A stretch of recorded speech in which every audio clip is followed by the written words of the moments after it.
O Dia das Bruxas é uma data engraçada. Não só pelo fato de que aqui no Brasil nós não temos Dia das Bruxas, mas não temos, mas temos. Eu adoro a ideia de celebrar o terror como forma de arte, e por isso eu adoro que todo canal de seja lá o que isso for, passa maratona de filmes de terror. E nessa mesma época, uma enxurrada de filmes do gênero saem no cinema, assim como alguns jogos que decidem especificamente sair no dia 31 de outubro. No caso, filmes saem quando não estamos no apocalipse. Ou seja, é irado ter uma celebração virada especificamente para um gênero dentro do entretenimento. Os Estados Unidos têm aquele Trick or Treat, e muitos especiais de desenhos eram sobre ele. E eu nunca tive como identificar, porque vivo no Brasil e nunca bati porta em porta pedindo doce com uma fantasia do Cthulhu.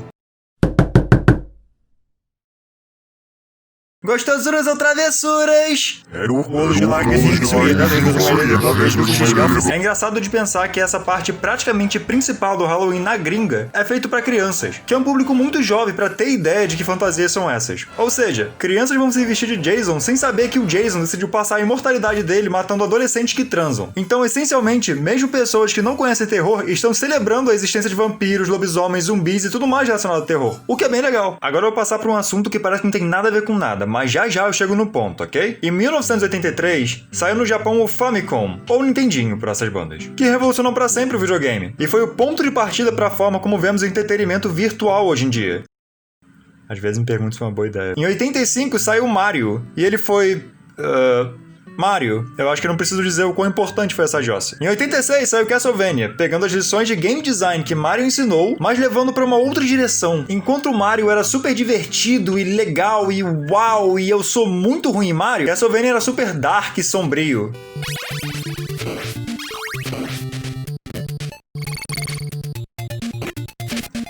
Ele era, eu juro. Eu não sei qual desses dois pilares aqui veio antes, mas esse jogo genuinamente dá medo porque ele é difícil. E é difícil porque ele dá medo. Existem dois motivos porque jogos daquela época eram difíceis. O primeiro é porque em fliperamas sempre que você morria, você tinha que botar dinheiro. E o segundo é porque o cartucho não tinha espaço suficiente pra criar uma experiência muito longa. Então, ao invés de fazer um jogo que dure 13 horas, eles criaram um jogo de 1 hora, que você zera em 13. E uma forma de criar essa dificuldade veio do Simon. Esse é o Simon, nosso protagonista. Diga oi. Rápido, antes que ele receba um redesign bizonho. Tá demais. Diferente do Mario, que é absolutamente, sem dúvidas nenhuma, um Mario, Simon Belmont é um cara. Ele é um humano com um chicote, facas, um bumerangue e água benta, o que traz limitações pro controle do personagem, por mais que ele esteja, bem preparado e tal. Em primeiro lugar, temos a velocidade dele. Por mais que alguma coisa tipo Sonic tenha sido vendido depois literalmente como sou mais rápido que Mario, portanto sou melhor, o primeiro Mario, se tu souber jogar ele bem, vira I am Speed! Castlevania, enquanto isso, tem um ritmo mais lento, e com isso, o Simon só anda. E é isso. Fora isso, personagens de jogos da época tinham a distinta habilidade de quebrar as leis da física enquanto pulam. Agora, para de ver esse vídeo agora, dá um pulo e tenta mudar a direção do seu pulo no meio do ar. Exatamente. Mas o Simon não. Quando você aperta o botão de pulo, você pula.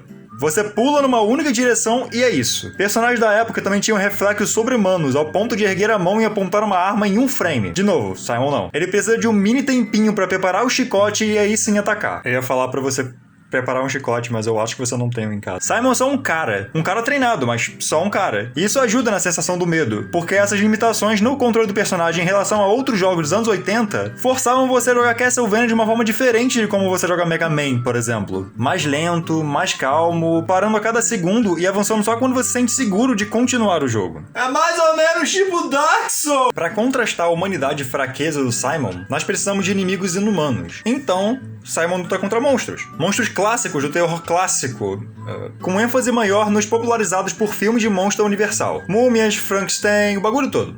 E não vamos esquecer também que o enredo de praticamente todos os jogos da franquia é temos que matar o Drácula. Também temos coisas como Medusa e literalmente a personificação da morte, começando a tradição em videogame da morte ser morta pelo jogador. Entretanto, esses monstros não têm relevância temática nenhuma um com os outros. São só monstros famosos do terror, que são jogados aí sem muita explicação, fora Drácula recrutou eles. Ele foi pro Egito, alguma coisa do tipo? Então os inimigos que você enfrenta em Castlevania são uma amálgama de diversos personagens associados com terror, sem uma explicação realmente concreta de por que estamos vendo eles juntos. Fora o fato de que Castlevania quer invocar a sensação e vibe de terror para combinar com suas ideias. Sim, eu conectei as duas coisas como eu prometi que ia fazer. Sim, eu sou objetivamente um gênio. Assim como o Dia das Bruxas, eu vejo Castlevania como uma grande celebração do gênero de terror. Nesse caso, indo mais pro terror clássico do que pro contemporâneo. Ou seja, monstros e mitos. À medida que a franquia avança, as decisões de jogabilidade que ancoravam o jogo no terror são mudadas. E agora o Simon também descobre como quebrar as leis da física. Eventualmente, a gente chega em Castelo da Vânia Sinfonia da Noite, e o protagonista deixa de ser humano e vira Alucard, o filho do Drácula. Ou seja, o jogo não tem mais interesse em te colocar em uma situação assustadora, com inimigos muito além da sua fragilidade humana. Não, agora você tá além da fragilidade humana. E mesmo um personagem humano jogável é...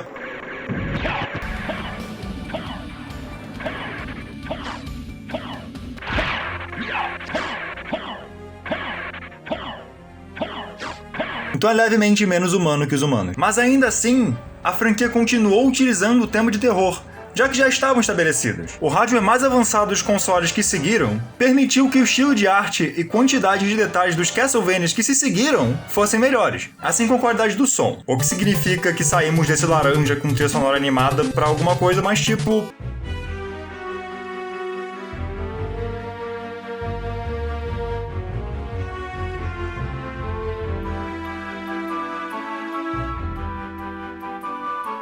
E quanto mais a gente avança, mais atmosférico tudo fica, até ficar bem claro que a estética de Castlevania é uma estética gótica. O gótico, que não deve ser confundido com o gótico, por mais que o gótico e o gótico tenham semelhanças estéticas, mas o gótico é uma ideia geral diferente da do gótico. E falando isso, esses góticos são diferentes do gótico. É um estilo de arte medieval que eventualmente virou uma ideia estética. Construções mega detalhadas, escuras, com alguns símbolos ou ideias religiosas e um órgão tocando no fundo. Gótico. Gótico clássico, no caso. Aí o outro gótico é uma ideia mais modernizada desse conceito.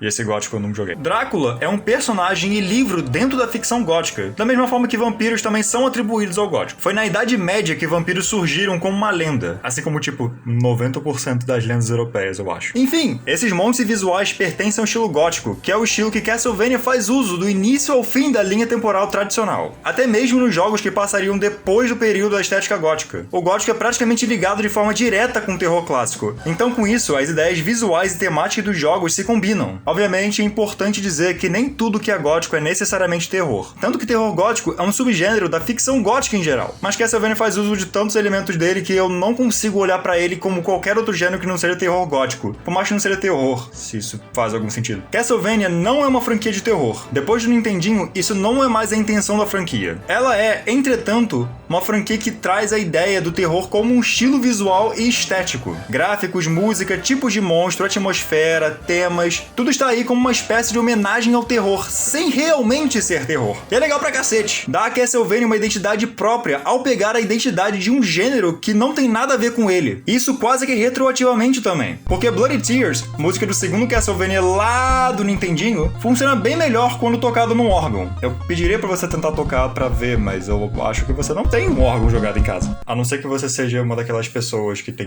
órgãos e chicotes por aí, por algum motivo. E eu vou ficando por aqui. Se inscreve no canal e deixe seu like se você gostou do vídeo. Muito obrigado por ter assistido e feliz Dia das Bruxas atrasado. Ou Halloween, se você preferir. De novo, a gente não comemora isso, mas é legal ter um mês de terror e tal. Enfim, até!